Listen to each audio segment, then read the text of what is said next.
Try not to get depressed.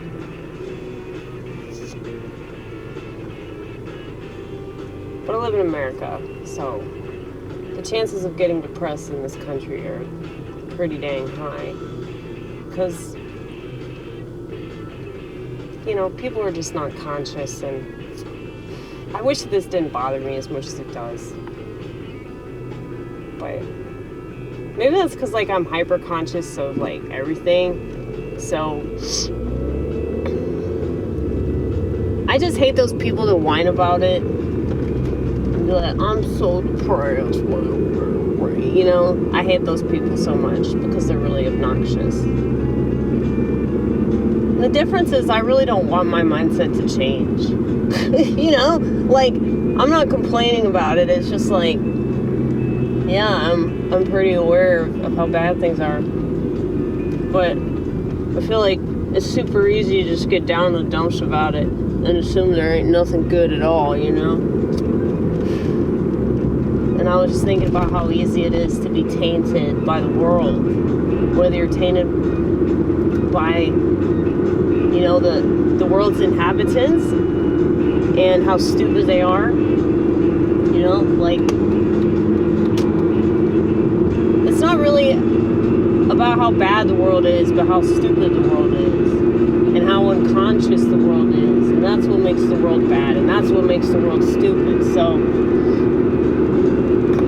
when you're witness to that every second of the day, and I know that there are several things that I'm probably not aware of because I'm super in tune with these other things, that there are most definitely things that I miss out on, or there are things that I overlook. I know that.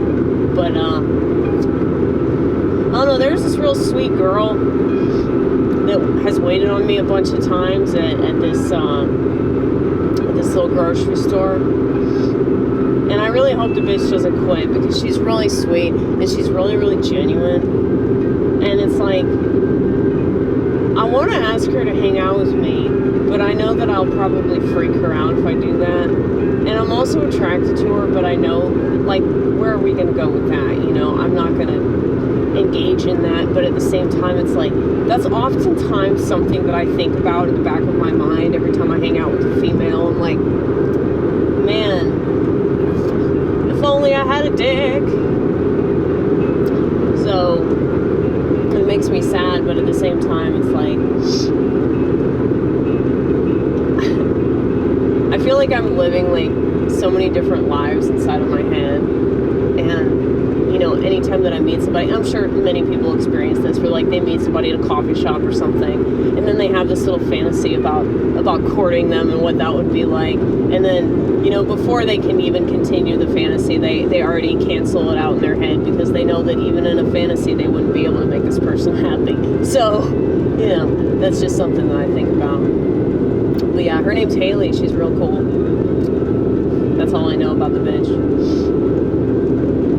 And she has like a Cindy Crawford beauty mark. But yeah, you know those people that are just really cool? Like, they just seem really comfortable with themselves. You know, and that she's not trying too hard. She doesn't really wear makeup. Like, I don't think I've ever seen her wear makeup. But she's just a very natural woman. No gimmicks. You know, she's not trying to impress anybody, but she's still, like, really genuine person. You know? And she thinks I'm funny. Most people think I'm funny. If they don't, they have a major stick up their ass, because even people with a stick up the ass, they seem to like me, regardless. I mean, if I keep talking, they won't like me, but people still find me funny.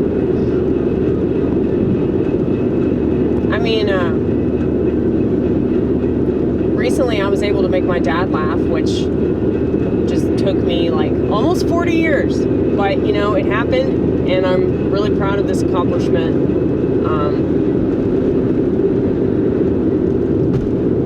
People underestimate having a good relationship with their parents. I don't, because I've never had a good relationship with mine, so it's like I actually really value that now. You like how I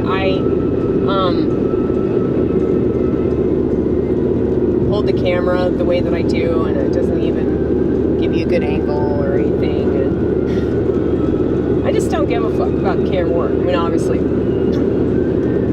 Apparently, there's going to be this new law in Tennessee where if you're caught texting and driving twice, no, this is for minors. Like,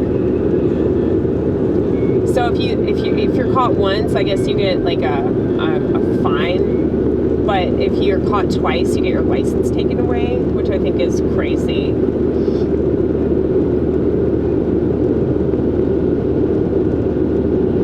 And my manager, you know, we were all talking about how like everybody has their phone in their hand all the time. So like they're just trying to get everybody,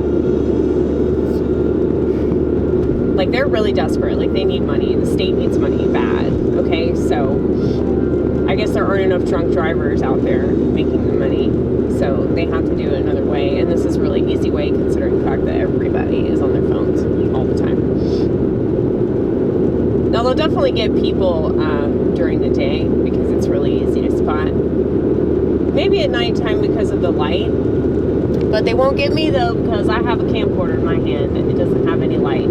But I'm sure they could get on to me during the day, so I just have to be careful. I have to be mindful of this new law. But yeah, I hold a camcorder. That's all I do. I'm not trying to do stuff with it for the most part, but I'm just holding it. And I'm usually not even holding it right because it doesn't manage to capture my face. It just captures my mouth, but that makes sense because I'm talking nonstop. Well, throughout most of the video, I'm talking pretty incessantly. Sometimes you can catch me just staring off into the distance, and that's usually like the dull moment of the video. But for me, it's nice because I'm not talking. Contrary to these videos, I actually don't like it when women talk nonstop. I really don't like it when anybody talks nonstop because it just kind of proves that you're mentally ill, you know? So it's like I do talk a lot to myself about everything that I'm thinking and feeling and processing and all the stuff that I read about, all the stuff that I care about, you know? I'm always talking to myself about my memories or about how I feel in that particular moment, and I don't think that anybody is going to give a shit. Like, why would they, you know? So I'm just always talking to myself about things. And I don't think I'll ever stop doing that. But I know that, like, whenever I have this brief pause, whenever I'm, like, just kind of lost in the moment, or what have you, it's, like, just such a nice little breather. But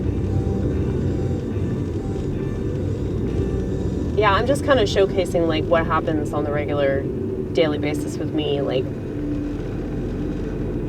you know, I just do this where I'm like, I'm not disassociating. I'm just kind of like giving speeches or whatever. I mean, I'm still in reality, you know? If I were disassociating, I'd be somewhere else. And I probably wouldn't even be conscious of it, you know what I mean? I'm pretty sure that disassociation is when you don't know that you're leaving reality, you know? If you're willingly checking out, it's kind of like a drug in a way. Maybe, maybe not. I should look this up. I'm going to do that when I get home, if I remember.